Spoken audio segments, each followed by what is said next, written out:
यानंतर आणखीन एक महत्त्वाची ब्रेकिंग न्यूज अशी आहे की राज्यातील वाढती वाहतूक कोंडी आणि शहरी प्रदूषणावर नियंत्रण ठेवण्यासाठी राज्य सरकारने महत्त्वाचा निर्णय घेतलाय।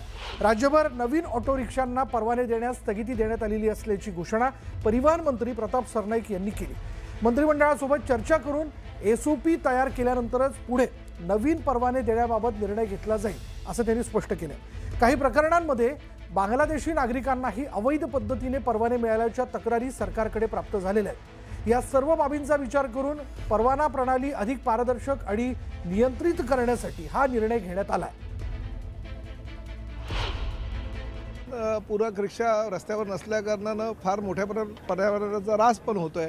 आम्ही जी माहिती घेतली त्या माहितीच्या अनुषंगानं भरपूर ठिकाणी हे बांगलादेशी घुसखोरसुद्धा हे परवाना प्राप्त रिक्षा चालक आहेत असं कळलं। त्यांच्यावर कारवाई करण्याच्या सूचना आम्ही केलेल्याच आहेत।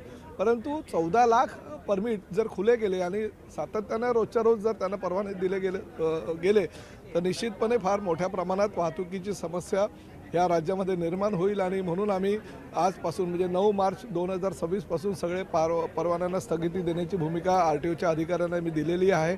आजपासूनच त्याची अंमलबजावणी होते।